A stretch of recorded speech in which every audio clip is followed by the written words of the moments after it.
Sonido Software presents Story of a Studio, where we meet with recording studio owners and audio professionals, hear of their passions, and share their unique stories with you. Hey, this is Brady Hogard with Sonido Software. This is Story of a Studio, and today we are speaking with Blake Mohler with MidAmerican Records. How are you doing, Blake? I'm doing well. How are you doing, Brady? Not too bad. Not too bad. Well, look, I've been really excited to chat with you. You're one of the first studios that we are connecting with in the Nashville area. You've got a good reputation in the area, and you're doing a lot of really great work. And looking forward to hearing more about you and your story. Well, cool. Well, what do you want to know? Well, you know, why don't we start from the beginning? What Okay. is one of your earliest memories of music? Maybe memories that help drive you to be where you are today. What do you remember from the past? Yeah, I think my very, very first memory of music, and we're talking like, maybe one of my first memories ever as a human being was when I was, I don't know, 2 or 3 or 4, or somewhere in that age range. And my parents were really into musicals. They loved musical theater and stuff like that. And somehow, at some point, they had bought the soundtrack to Phantom of the Opera, and on CD, the 2 discs. Nobody knows what CDs are anymore. I think we're actually past CDs as a viable format. And they had these big, speakers that used to be connected to the record player, things you don't see in houses too much anymore. And I remember just like putting my head up against the speaker while the main theme played, and it's got this like real driving like bass line, and like, it's almost like metal music for opera. I don't really know how they pulled that off. But anyway, I just remember like putting my head up against the speaker and just like feeling it and listening to it. And that's one of my earliest memories of music. And I guess most of my life has probably just been trying to recreate whatever I felt in that moment. But the moment I thought I would try to be a rock star was when I was about 11 or 12. Someone burned me a copy of Nevermind by Nirvana, and I had never heard anything like that in my entire life. And I was just entering the age of teenage angst, and when Kurt Cobain like fired off on Smells Like Teen Spirit, I was like, this guy gets me. This is awesome. What is this? Like, what is he playing? These guitars sound awesome. And I was in the I also play some wind instruments, not very well, but I originally, first instrument I learned was trumpet. And so I played in the concert band, and some of the guys about that age were starting to get guitars and stuff. And after I heard Nevermind, and then I think about that time Jet came out with their CD called Get Born, that was like this weird mix of like AC/DC and like Australian rock. And after that, I was sort of like, I gotta get a guitar. And so my Aunt Terry, I actually have it here. You can grab it. I still have it. Yeah, let's see it. My Aunt Terry gave me this for my 12th birthday. Gave me this Fender Mustang bass. It's from 1967, so it's Wow. a real old school. Somebody actually, I was just working on it, and somebody stripped all the paint off. It used to be candy apple red, according to the serial number, and somebody stripped all the paint off and painted it with house paint. And so it's got this really weird worn pattern on it. It's a super cool guitar. The neck feels awesome. Anyway, she gave that to me when I was 12, and my friends and I immediately started a Nirvana cover band in our garage. And, it was like that moment of lightning in a bottle, or like, magic. There's just, we were terrible. I'm sure my parents were like, oh God, please stop. But we were having the greatest times of our lives, because we didn't know better yet. We didn't know how to be technically proficient at our instruments. We didn't know what it took to really sit and record and be accurate. We were just having fun. And so I also sometimes feel like, it's so easy to get bogged down in the details of recording, of mixing, of editing, of trying to be super accurate while you're playing, that I feel that I'm always fighting not to lose sight of that moment when I was playing those cover songs in my garage, when I was 12 years old, because that was the most fun I've ever had playing music. And I'm just trying to get back to that. Oh, yeah. Well, and isn't that funny? Because I think a lot of us go through that, where we do lose sight of that feeling that we had by trying to be too perfect today. And I remember the same. I'm almost embarrassed to say this after you're seeing your first guitar, but my parents, when I was probably about 13, my best friend played the guitar, and I wanted to play the guitar. And they didn't know anything about instruments or music or what's good and whatnot. And for Christmas, they bought me a Strat style guitar out of the J.C. Penney magazine. Um, and it came with this rink-a-dink, probably like a 5-watt plastic speaker. And man, that thing, when you would play, that whole speaker would like rattle and buzz around the floor, and it was just moving around. And I mean, as a 13-year-old, I loved it. And we were probably terrible the same. I'm sure we were terrible the same, but we loved it because we felt something. And we just, Yeah. we were being those people who inspired us in music. And what a feeling. That's really cool. Good Yeah, for you. yeah. So it's it is just so, I think, and maybe I don't know if it's the digital nature of modern music making or what it is, but it's so easy to lose sight of that and say things like, oh, I'll edit that, or I'll fix that, or let's auto tune that, and kind of losing sight of the performance. I think, for me, I get, since I play, in a lot of the productions I do, I end up playing most of the instruments, which is great.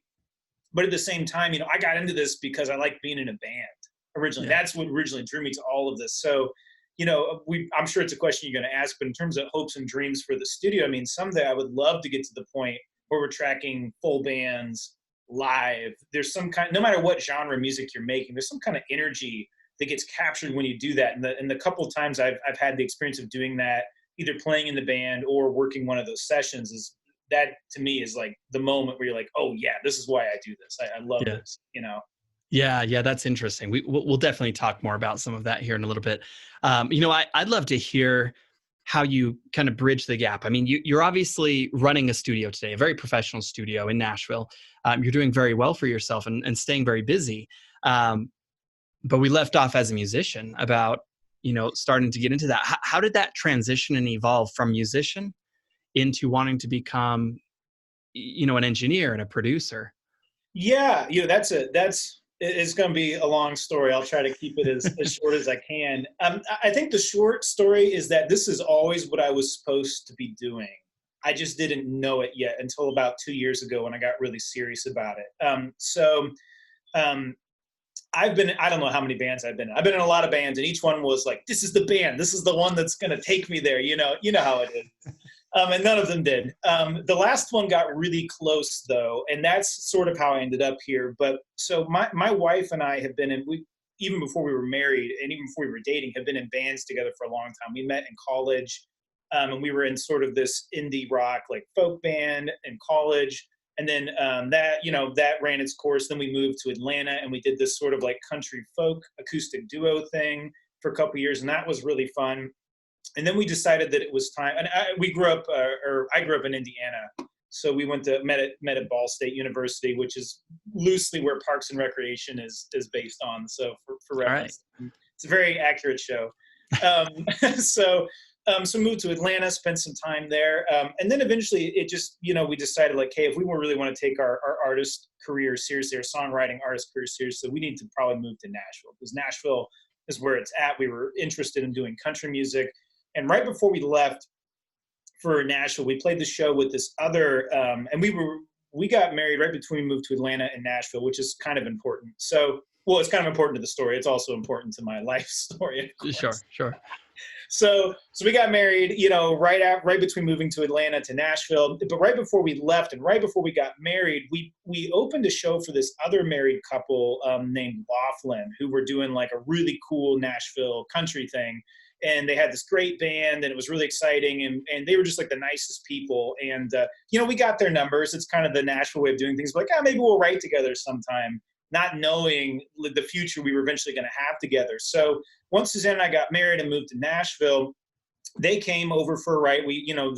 My wife had gotten one of their numbers and texted them, and we just like really hit it off. I think maybe it was something about us both being in kind of similar stages of life. We're all the same age.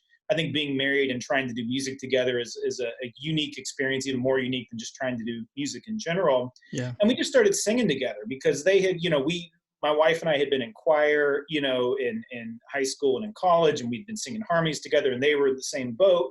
And we all started singing together, and we realized we had this like really cool thing going on when everybody was singing at the same time. It was very, I hate to pigeonhole us, but it's very Little Big Town-esque, or maybe on our better days, it was very Fleetwood Mac-like, or something like that. But, we realized we had something special. All of our voices blended really well.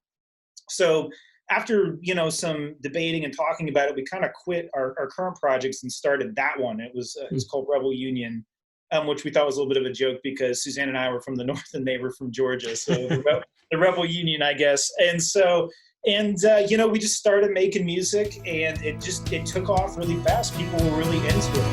Breaking hearts all over town. Tell me when you're gonna put mine down.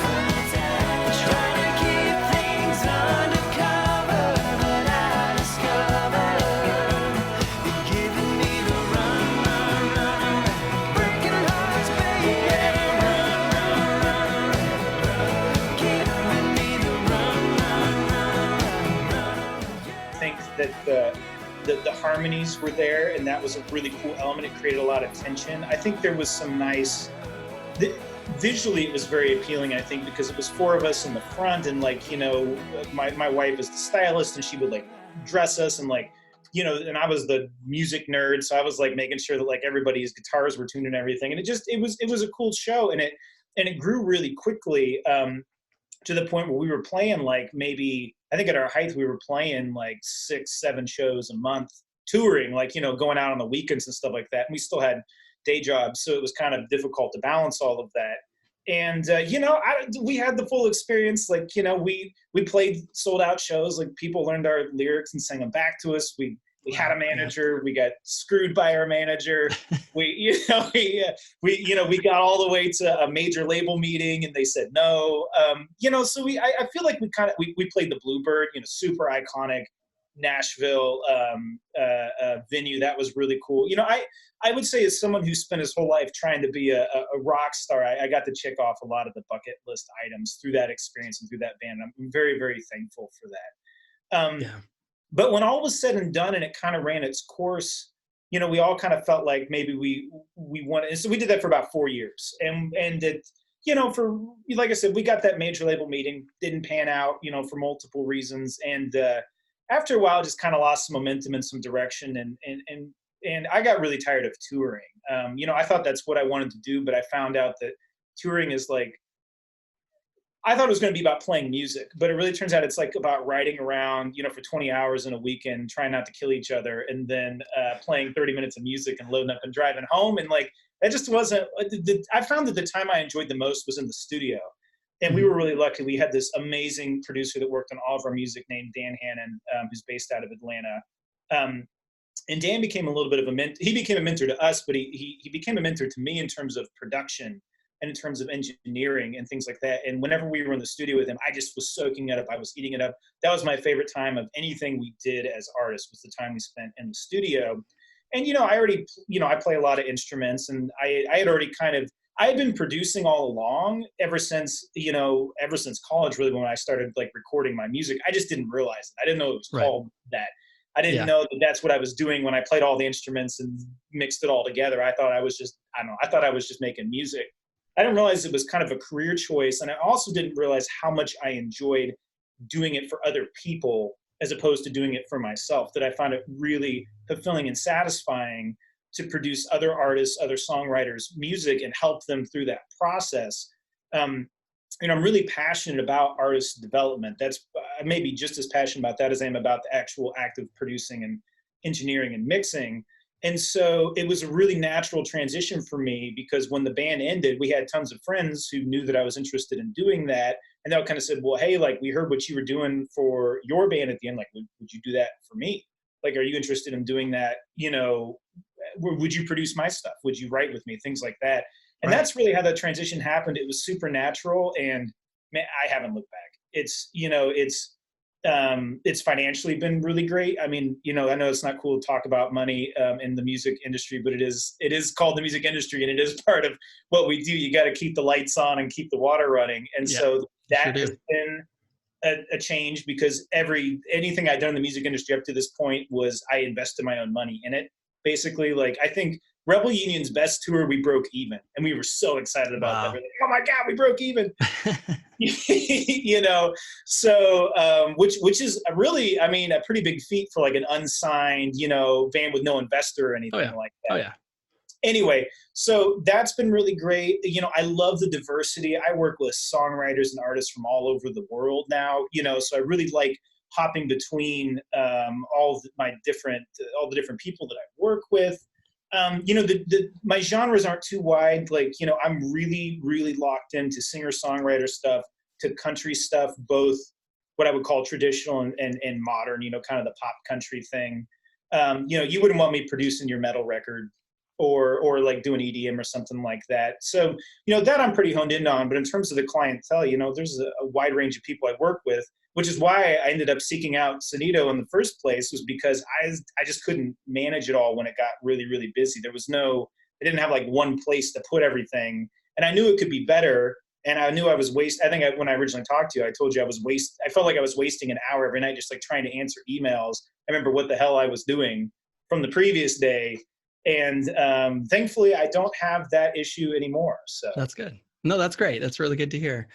Well, look, let's focus on your studio for a little bit. As far as so MidAmerican Records, how long have you guys been around then? So I think almost a year to the day is when we officially launched our website. I guess if that makes us official, I don't really know. I don't know what makes it official. Yeah. But that was when I changed my Instagram name. That's when I put out the website. So I would say we've been really active for a year. However, I've definitely been pursuing this for like 2 years. Okay.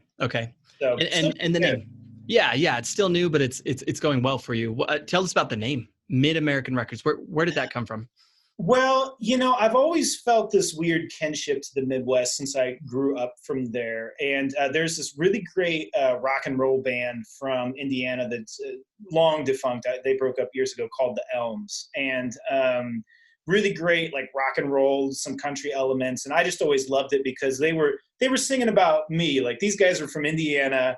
Indiana is not a place a lot of people write songs about. I think Jason Aldean wrote a song about it once, but it was about how you always fly over it. It wasn't actually anything about where I was from. And so I always loved that band. And the last record they put out was called The Great American Midrange, which I think that was their fancy way of talking about the Midwest. So that album title has always stuck with me. And I think that's where I pulled the pieces and parts to make MidAmerican Mohler. And of course the alliteration is nice. So that's what my Instagram handle is MidAmerican Mohler.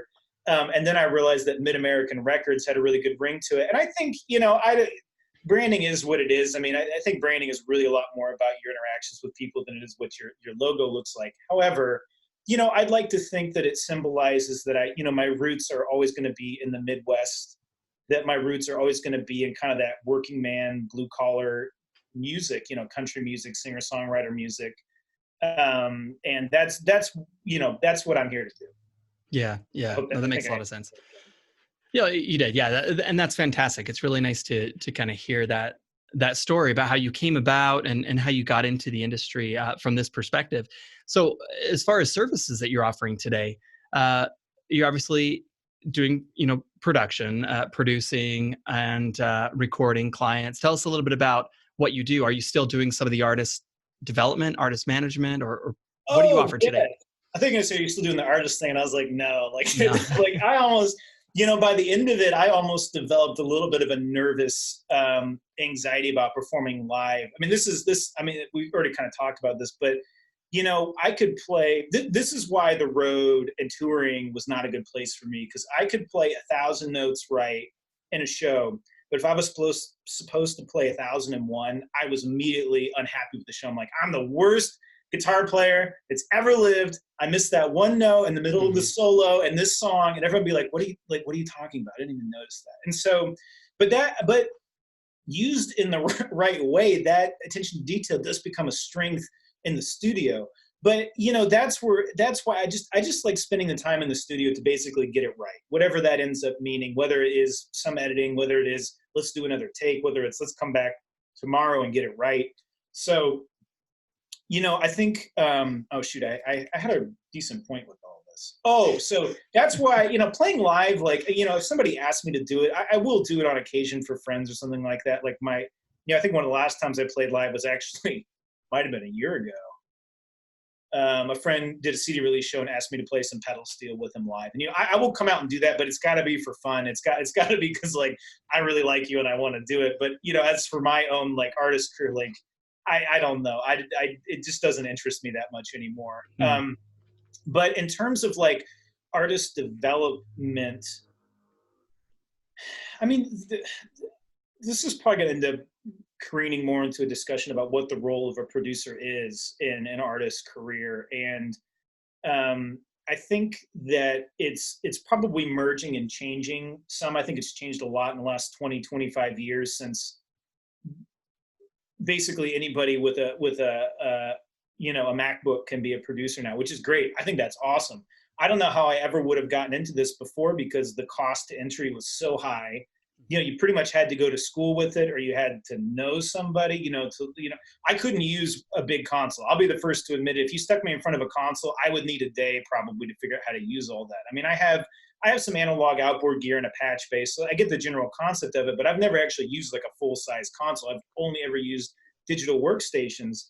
And that's a result of the changing digital infrastructure of how we create media now. And so, I think about, so producers aren't necessarily like this mythical creature that was like on a pedestal. It's not like, I think there was a time when you would call the producer up and like, you didn't argue with them, you didn't talk with them, you just did like what the producer said. And that was the experience in the studio. But it's gotta be so much more collaborative now, because artists are so much closer to their branding and so much more in charge of it and have such smaller teams. It's not like, it used to be for an artist to launch a career required all of this infrastructure around it. And now most of my most successful friends are just like doing it themselves, man. They run their Instagram, they do their own distribution. They're the ones booking their own rights. They're booking their own shows. They do it all themselves. And so, as an artist myself and a songwriter who has done all of that already, I think it puts me in a unique position to understand what the artist is going through and also help them through that.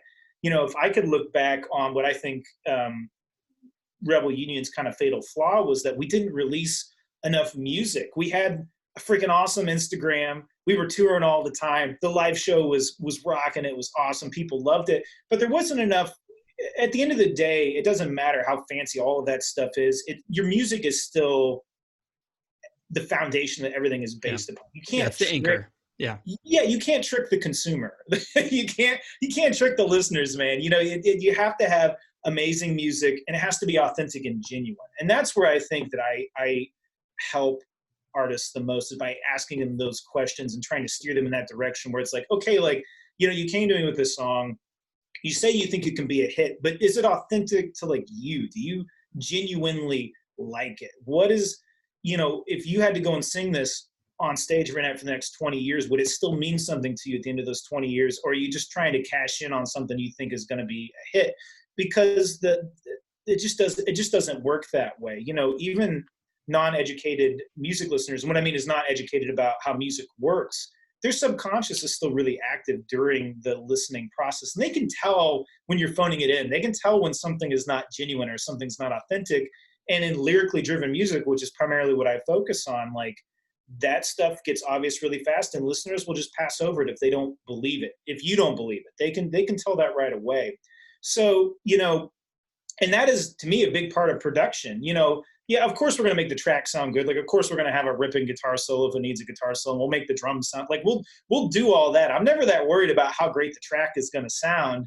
I'm really more worried about, like, is this song worth recording? Does the song say something about you? Is this going to further your career? Is this worth your time, your money?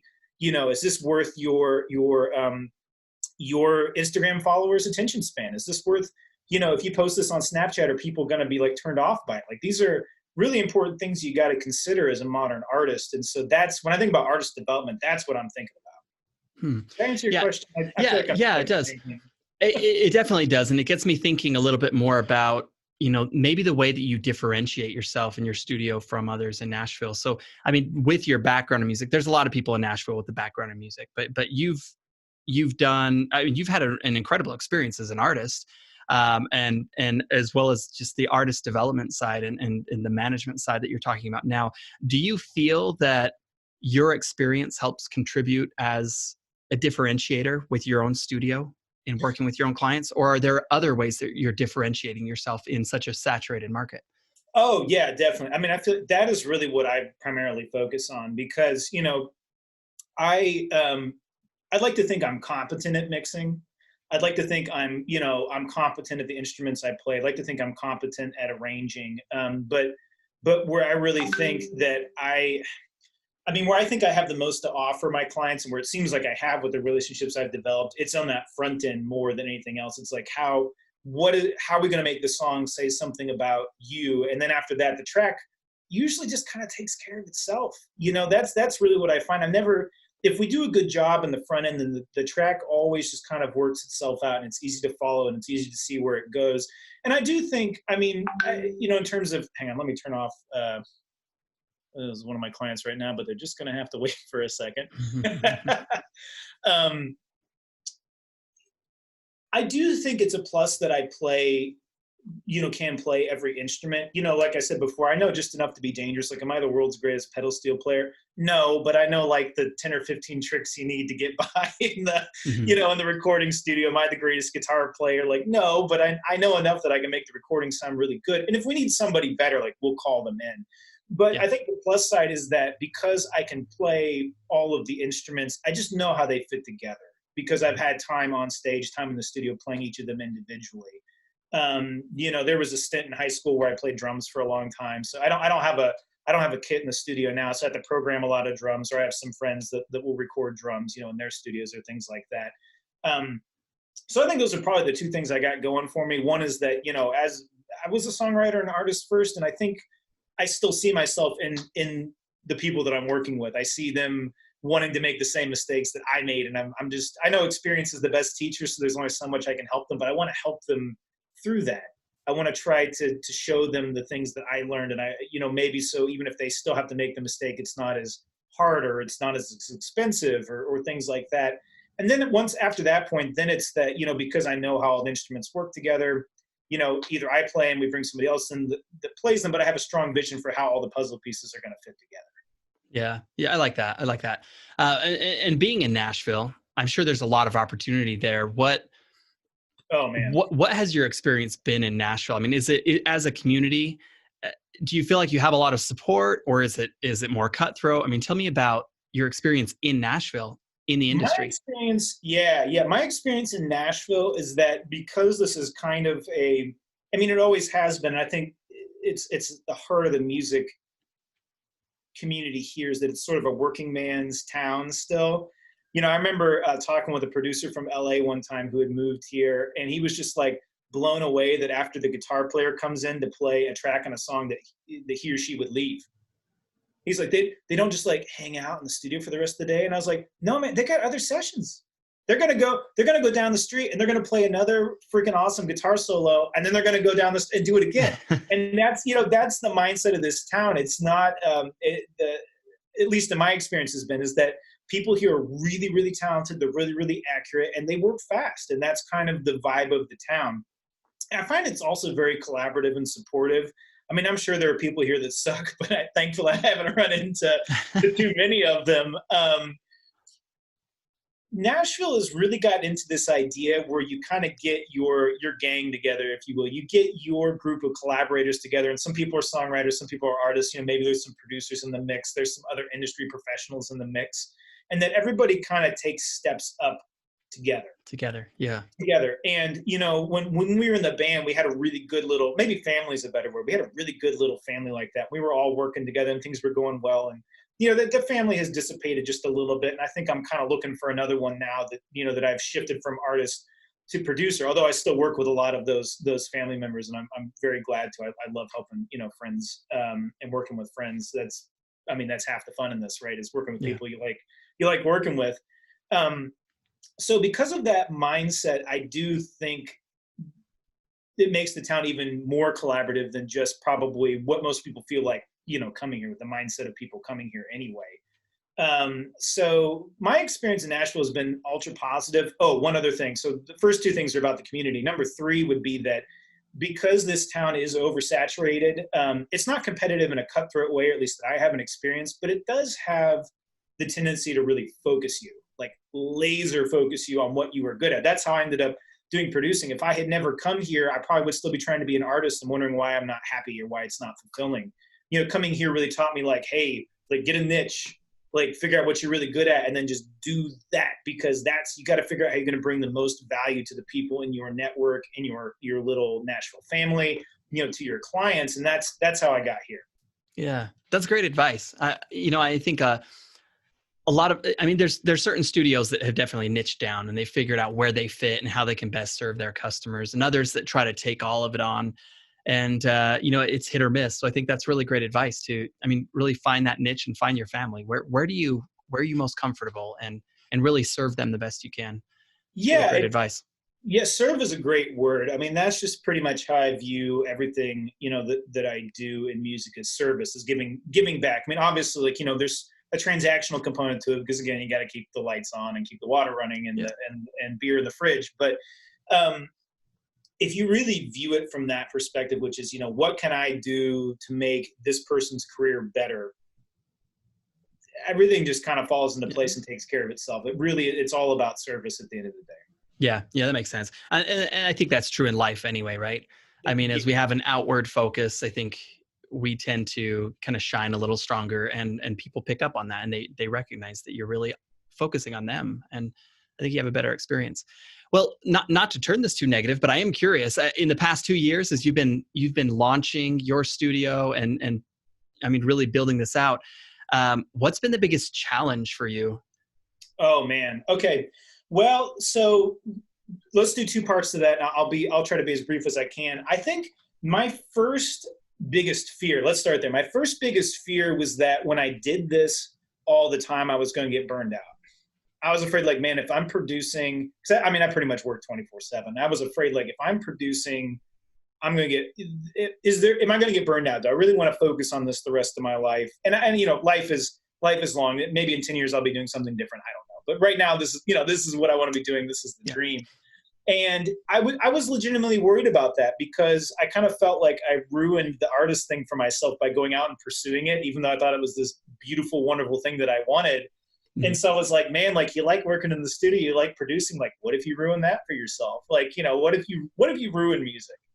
What if you ruin music? And so I was really concerned about that. But because this is, you know, where I'm most aligned with my skills and my talents, and in terms of what I'm able to give back, which, you know, we just talked about, it every day it gives me more energy. You know, I think a lot of audio professionals can kind of get bogged down in what I would call the subpar projects, maybe is probably the nicest way to put it. Mm-hmm. You know, Dan, the producer who mentored me, said once, and it's always stuck with me, this was super funny. He's like, my job is either making great music sound amazing or making crap music sound passable. And there's not a lot of in between. Yeah. And what I have found is, let's say I'm working on non-commercially viable music. For whatever reason, you know, it's not going to see the light of day after I'm done working on it. It's about providing that experience to the client. It's about letting them be involved in the process. It's about them, you know, for some of these, you know, clients who aren't Nashville based, it's just the magic of having someone in Nashville work on their music. I mean, I think they think like I just had coffee with Blake Shelton or something. Like, they don't know that, like, I don't know the guy at all. But they, you know, this town does have some kind of special magic that's been sprinkled on top of it. And some people just want that experience of having somebody here work on the music. So to avoid burnout, what I found is that it's super easy. It's just really focusing on the client experience, and that every client is unique. Everyone has a different story to tell through the music. Everyone has a different story just through the conversations we have. And that really is what energizes me and keeps me going. Even, you know, yeah, your ears get fatigued, and like, yeah, you know, maybe today you didn't play a great guitar solo, but that's what keeps me coming back for more, is the human element of it. The second biggest struggle that I had was just, I think the learning curve of, and we talked about this a little bit earlier, just playing accurately. You know, the biggest growth I've seen over the last year and a half in terms of producing is getting rid of this mindset of like, I'll edit that later, or I'll fix that later, you know, or like, that, you know, that just doesn't sound that great on the way in, but I'll just EQ it. And just like trying to like get rid of that and get that mindset out and get it right on the way in, because especially when you're playing all the instruments yourself, if you don't get the drums quite right, you don't get the bass quite right, your foundation, you start building stuff on top of that, you're just building a foundation. You're building a castle on sand. Yeah. And that can get really discouraging, I think. Like, for whatever reason, acoustic guitar is just like the hardest instrument in the world to record well. I think, it's such a complicated sound. It's so sensitive to picking dynamics and things like that. And it's, in a lot of modern mixes, it's used in kind of a rhythmic way. Right. And so that was like a huge challenge I had for a long time, was just like playing acoustic guitar well recorded. Like anybody, I could go out on any stage and just bang the hell out of it, and like it sounded fine, and like I'd speed up and slow down, no measurement, like who cares? But when you're in the studio, it's a really different experience, and that's just something where you just have to do it over and over again and try not to get discouraged or lost in the details. And some days I was still like, oh God, I'm so terrible at acoustic, I should never play guitar ever. I have my moments, but getting better regularly. I had to make some gear acquisitions. Gear is not everything, but it can help you get there faster. One thing I did on acoustic was I bought a really nice set of pencil mics that have really improved my acoustic sound greatly. I recently swapped out my Telecaster for a new Telecaster because I was playing it like every day and it was a piece of crap, and I just it was never in tune and all that stuff. So, some gear acquisitions have been really, really helpful. And then finally, the reason you and I are even talking is I just couldn't keep it all organized. I couldn't remember what I told people that I was going to do and when it was due. And I was, in terms of what a business should be doing, I knew I was doing a terrible job at capturing leads and following up with previous clients. I knew that, it was like, I'm so busy because the work, I'm very fortunate. The work just kept coming in. I wasn't really doing any active marketing. But I knew that there was so much more I could be doing if I could just get it all organized and in one place. And, finally, what the catalyst was is I'm also a pretty avid cyclist. I like going out. Nashville's a great town to be a cyclist. I like going out and riding. It's good for me to get out of the studio for an hour a day, whatever. And I was in a really bad wreck a couple months ago and broke my arm and had to stop all work. I couldn't play guitar. I could only use my mouse with my left hand, so I could do like a little bit of mixing, but it took me forever because I couldn't use keyboard shortcuts. Thankfully, it healed very fast. I was able to play guitar again in about a month. I just broke my elbow. It wasn't as bad as it could have been. And that got me so backed up. just those 2 weeks not being able to do anything that I just couldn't dig myself out of it. And then I kept saying like, hey, when you get to like the light at the end of the tunnel, it's time to find project management software. Like, this can be done better. It's time to find the software. And I never got to that light at the end of the tunnel until finally one day I was like this is terrible. Like I just wasted 2 hours like tracking down emails and answering stuff that I couldn't remember. Like I just have to go ahead and stop, take a little break, and just tell people I'm not going to get them stuff today, and like go find some software and like try to get this all organized in one place. Cause I was using like Google Tasks, and like some stuff was in my email and stuff was on my Outlook calendar. Like I was using basically like this whole hodgepodge of stuff, and it wasn't working. So yeah. Well, and those are really good examples of recognizing the challenges or recognizing maybe weaknesses that either were a part of yourself or part of your workflow or your business, and finding ways to overcome those. That's a really good example. All of those are really great examples. I'd love to hear, as we kind of get closer to wrapping this up, I'd really love to hear one of your most memorable experiences with the studio. Tell me, maybe it was a client or a specific session. What's one of the most memorable experiences you've had to date with your studio? So I think, it's hard to pick one, but if I could pick one, it would probably be like the first real song that I produced for somebody else. When I kind of got my studio started, what I did was I took a couple of really great songs that either I had written or that sounds egotistical. I co-wrote them with other people. I was not the contributing factor in what made those great, let me tell you.